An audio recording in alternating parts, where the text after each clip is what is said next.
a taimaka mana da subscribing, sannan ka taɓa alamar ƙararrawar sanarwa.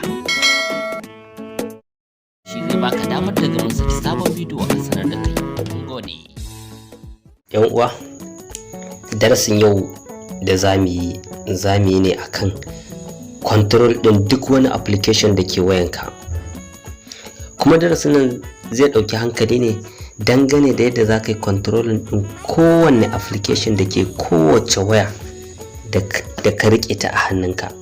Ma'ana tun daga wayarka, wayar matarka, wayar ɗanka, wayar ƙananka, abokinka, ƙawarka, budurwarka, ɗan uwanka, ya danganta da duk irin wayar da kake bukata ko kuma take a hannunka, ko kana da dama a kanta, ko kana da iko da ita, ko kuma amma mu ba mu koyar da wannan darasin domin ka yi amfani da shi don musguna wani ba. Don Allah a kiyaye, a yi haƙuri. Za mu nuna wata hanya ne wacce za ka yi control ɗin duk wani application da ke wayarka ko kuma wayar da kake da iko da ita, kuma ba tare da wani application ba. Abin akan wayar ka ike, a cikin wayar ka ike, amma ba lallai ka san da shi ba. Kai tsaye darasin namu za mu shiga cikin setting ne. Ta setting za mu shiga kai tsaye dan uwa. Bayan mun shigo setting kamar haka, so abin da za ka yi kawai scrolling down, za ka yi scrolling down kawai har ƙarshe. Bayan ka zo ƙarshe za ku ga dai ga sunan da yawa, amma kan gurin da za mu shiga shine wannan digital well-being and parental controls. A nan setting yake, kowanne irin seti da za mu yi a nan za mu yi shi. In ka ga dama za ka bawa duka wani application da ke cikin wayar gaba ɗaya lokacin da zai yi aiki.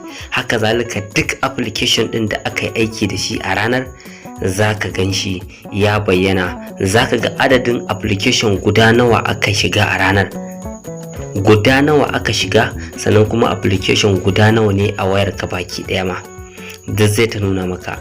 Sannan za ta nuna maka a gurin da za ka shiga ka saita shi kanshi application din ma. Idan ka saita shi daidai lokaci kaza kake so ya yi maka notification cewar kana son kai amfani da shi a lokacin, so zai nuna maka kuma zai sanar da kai. Don haka bayan mun shigo nan gurin, darasi na farko da zami, in kuka duba ƙarshen ƙasan nan za ga sun ce parental controls. Ma'ana nan gurin shine ka ɗora ko ka ɗauki email ɗinka domin a tabbatar da cewar a wayanka za ka yi amfani da abin da sauransu. Idan muka taɓa nan gurin za ku ga abin da suka nuna mana yanzu. Nan gurin za ku ga sun ce a ƙarshen ƙasar nan gefe hannun damar wayanka za ku ga sun ce get started. So bayan ka taɓa zai baka damar da za ka zaɓa wanne ka fi so ko kuma wanne ne zai fi maka daɗi. In ka ga dama ka sa child or 10, so ya danganta ga email ɗin da za ka yi amfani da shi. Kamar idan mun taɓa haka nan gurin za ku ga sun ƙara ce mana me next. Idan fa kana buƙata kenan, sun ce in kuka duba za ku ga sun ce from your own device set control. Ka saita da email ɗinka. Muka ga dama in haka muke bukata za mu taɓa next. So zai gama satin. Bayan ya gama satin, in email sun kai nawa ne akan wayarka, za su nuno maka email ɗinka, sannan kuma ka zaɓi wanda za ka yi amfani da shi. Tunan gurin dai setting ɗin da za ka yi kenan. Bayan ka zaɓi email ɗin, shi kenan, magana ta ƙare, ta zauna a wayanka. Sai mu fito.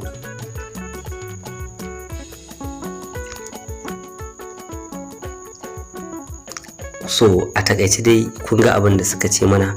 Kun ga email din mu ga sunan sun fito a nan. So za mu fita kawai kai tsaye saboda ba shi. Nan kuma kasan sun ce mana show icon in the app list. Muna so su nuna mana gaba daya application din da suke akan wayar mu ma baki daya. to mu wuce shi ma ba shi ba.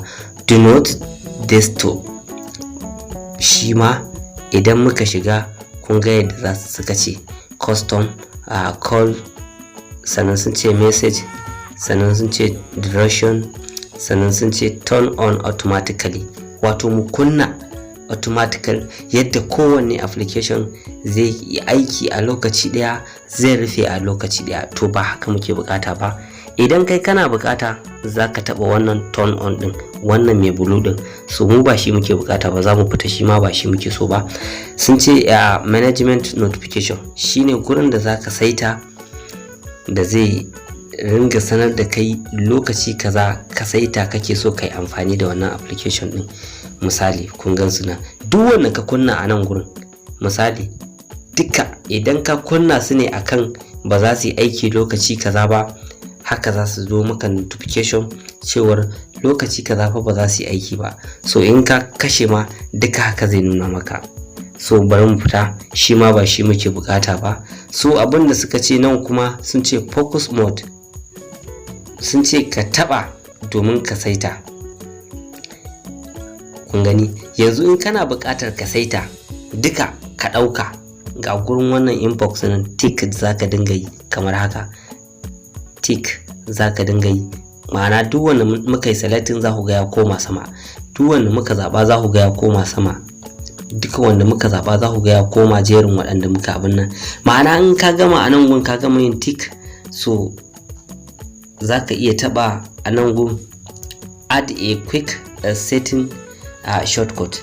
To mu ba ma bukata, kawai za mu rurrufe ne, ba ma so mu saita su, so kawai za mu nuna ne, sai mu koma daga baya, sai mu zo mu taba a bedtime mode, ma'ana kamar lokacin kwanciya.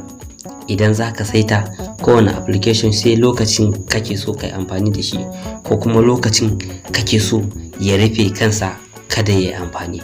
So duka dai ya danganta, idan kana bukata za ka kunna waɗannan, za ka saita based on set dual, sannan kuma za ka yi wannan charging at bedtime.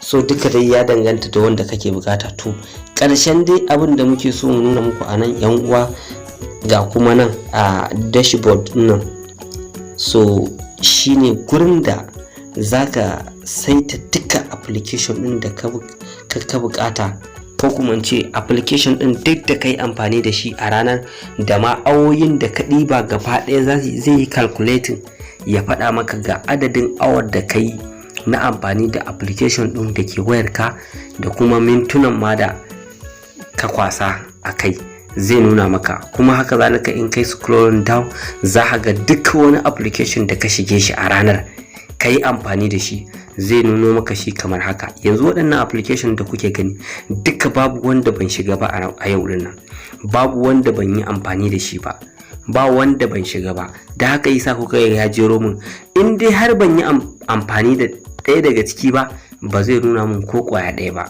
a nan gurin. Kuma sannan in kuka ga za ku ga ƙarshen ƙasa sun ce show all 89 apps, ma'ana ya nuna mun gaba ɗaya application ina da ke cikin wayata guda 89, ya nuna mun su gaba ɗaya. A'a, iya wanda ne amfani da su kawai nake so ya nuna mun, kuma su ya bari a nan gurin. Da haka bana buƙatar sai ya nuna mun waɗancan. So bari mu fita daga nan. Ƙarshen gurin da muke so yan uwa, shi sa muka bari darasin ya zo a ƙarshe, shine nan gurin da kuke gani. Za ku ga wani cycle nan na alamar a 0 za ku gani nan gefe can ga kayan masa oza mx da sauran light da abubuwa. To wannan kan tsakiyar wannan sufulin da kuka gani, tsakiyar shi za mu taba. Bayan mun taba shi dan uwa, zai kawo mu dai gurin da muka bari a baya. So wannan gurin in kana bukata shi a nan gurin zaka zo kai setting din duk da kake bukata, duk application din da baka so ya yi amfani a lokaci kaza, a nan gurin zaka saita. In zaka saita zaka taba wannan alamar, idan ka taba wannan alamar shi zai kawo ka wannan gurin. A nan gurin kake so ka sa awar da kake so ka fara, ko kuma ya yi aiki tukuna. Misali awa ɗaya ne kake so nan da awa 1 da minti 30 kake so ya yi aiki ko ya daina aiki, duka a nan gurin za ka saita. Bayan ka saita kawai sai kai OK, kaga kamar ka saita kenan. So dan uwa, wannan shine abin da muke faɗa, ko kuma a yanzu yadda kuka gani a wannan saitin da muka yi na minti 30 ne. Wannan application ɗin ko da mun fita waje, Facebook ne, idan muka fita waje ba ta yadda za a yi yayi aiki, duk da yake data mu tana buɗe. A misali muka yi muku, da haka bari mu koma mu shiga ku gani idan zai. Yanzu muka duba nan, a nan kan shi kawai gashi nan kun ga shi, wannan shine application ɗin Facebook ɗinmu, kuma hakika kuna gani za ku ga cewar yayi fari gaba ɗaya, ya ɗauke ma, don haka ba ta yadda za a yi yayi aiki. Ko da na taɓa, gani na taɓa ma gaba ɗaya sun ce app is not available kenan, light is paused, signs your app time, run out to change setting, tap line. To abin da suka faɗa kenan. Kun ga wannan hanyar ita kadai ce hanyar da zaka bi ka hana duk wani application da ke cikin wayarka ko wayar wanda kake buƙatar ka hana shi aiki da duk wasu application da ke cikin wayarsa. Da haka bari mu koma baya, sai mu sake setting din, sai mu canza shi. Bayan kana so ka canza setting, sai ka shigo nan gurin, bayan ka shigo sai kai delete. In kai delete, so shikenan yanzu kuma muna koma, za ku ga ya koma da blue ɗinsa, ya dawo normal. Da mun shige shi zai bude mana, kun gan shi, kun gan shi. So yanzu muna shiga, kun gani, yanzu muna shigowa, yanzu gashi ya tafi. Is normally za mu yi aiki da shi, ba zai nuna mana ba zai yiwu ba. Don haka alhamdulillahi yan uwa, muna godiya sosai da sosai da irin gudunmawar da kuke bamu. Mun gode, Allah ya saka da alkhairi, kuma muna roƙonku don Allah ku taimaka ku kai mana sharing din wannan bidiyon domin samun damar ganin waɗanda za su ƙara mana subscribing da kuma masu kallon